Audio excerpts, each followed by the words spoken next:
Good morning, Waagen 1A. This is Alec Turnkov coming at you live from the newsroom. Breaking news, we've discovered that 4 years ago, a plane crashed off an unknown island with about 80 residents. Now, we're going to cut you to some experts to show you guys how 80 people can survive 4 years on an uncharted island. He is. Okay. This is political scientist Daniel Miles. The type of government ran in his 4 long years was a democracy. Government officials elected every 2 years. Elected positions include president, vice president, chief of police, which chosen candidate later selects 7 police officers. Chief of medicine selects 3 doctors for the town. And judges, the jury consists of citizens chosen at random. Bless up, amen. I'm Grace Roof, and I'm a survivalist expert. The reason that people survived on the island for 4 years is because they had excellent resource management. They rationed their food by how much they worked. So for every 3 hours of work, they got 1 tree bark scoop of food. Kids 6 years and under got 3 scoops per day, and so did elderly 75 years or older. All food found or killed must be brought to and given to the Food Distribution Association, also known as the FDA. Every kill a hunter gets equals 1 tree bark scoop or 3 hours of work. As for water, people in charge of water purification and cleaning distributed the water to all of the other workers. The amount of water is determined by the jobs themselves. Certain jobs required more water. Heat of the day was also taken into consideration while determining the amount of water that was distributed per day.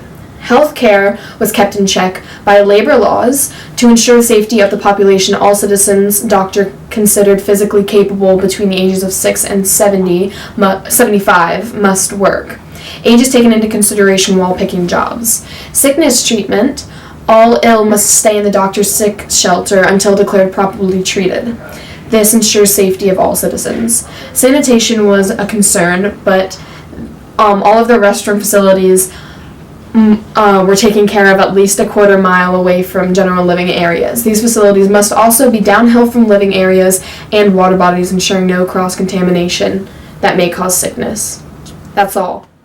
Alright, hey Mr. Waagen's 1A, I'm Lauren Yee. I'm a human rights activist of the Alpha team. In the civilization of the plane crash that occurred 4 years ago, they had 4 main laws, which was no armed conflict, and then sexual reproduction laws, where every citizen was allowed the right to reproduce with whoever and whenever they wanted.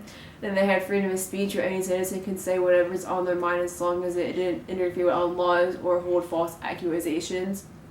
And then they had the law of everyone is treated equally. No citizen shall intentionally bring down another. And if they break one of these laws, there are 3 levels of punishment. Level 3 is that they are found guilty of stealing or lying, which is 3 hours of unpaid work. Level 2, if found guilty of causing violence, a fourth of a scoop of food equals 3 hours of work. And then level 1, if found guilty of murder or rape, equals death.